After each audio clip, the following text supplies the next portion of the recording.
අපි අද බලමු මේ සිංහල හා හින්දු අලුත් දවසේ රවි ග්‍රහයා මේෂ රාශිගත වීම නිසා සාර්ථක වන ලග්න මොනවද කියලා. ප්‍රධාන වශයෙන් ලග්න පහක් මෙතනදී අඳුන ගන්න පුළුවන්.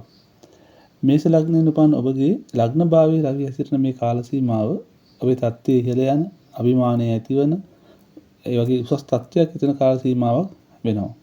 කිසිම දෙයකට පසුබට නොවන, අනික් අය අතර කැපී පෙනෙන පුද්ගලයෙකු වෙන්න ඔබට හැකියාව ලැබෙනවා. ඒ වගේම මිථුන ලග්නයෙන් උපන් ඔබගේ අයස්ථානයේ වන 11 වෙනි රවිගේ පැමිණීම ඉතාම යහපත් වෙනවා. උච්ච භාවයේ 11 වෙනි සිටීම නිසා උසස් මිතුරන්ගෙන් උදව් උපකාර ලබාගෙන මෙලොව වශයෙන් දියුණු තත්ත්වයකටපත් වෙන්න මේ ග්‍රහමාරුව ඔබට උපකාර වෙනවා. ඊළඟට කටක ලග්නයෙන් උපන් ඔබගේ කේන්ද්‍රයේ 10 වෙනි භාවයේ තමයි රවි මේ උච්ච වෙලා පැමිණෙන්නේ.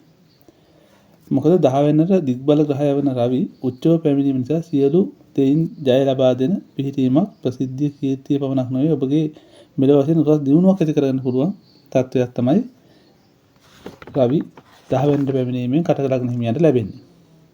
ඊළඟට උච්චික ලග්න හිමියන්ගේ රෝගස්ථානයේ නැත්නම් 6 වෙනිට තමයි මේ රවි උච්ච වෙලා පැමිණෙන්නේ.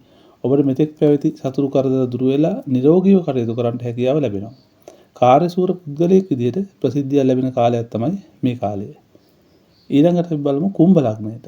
කුම්භ ලග්නයේ උපන් අයගේ කේන්ද්‍ර සටහනේ 3 වෙනිට තමයි රවි උච්ච භාවයෙන් පැමිණීම සිද්ධ වෙන්නේ. මේක ඊටාම යහපත් තත්ත්වයක්. ඉගෙනීමට, ලිපි ලේඛන කටයුතු ආදියට ඊටාම හොඳයි. රටට සමාජයට වැඩ ඇති පුද්ගලයෙක් වෙන්න ඔබට හොඳ ප්‍රසිද්ධියක් ලැබෙන්න මේ කාලය තුල ඔබට හැකියාව ලැබෙනවා. ඒ අවස්ථාව ඔබට උදා වෙනවා. අපි ඉතිරි ලග්න ගැන ඊළඟ දවසේ බලමු.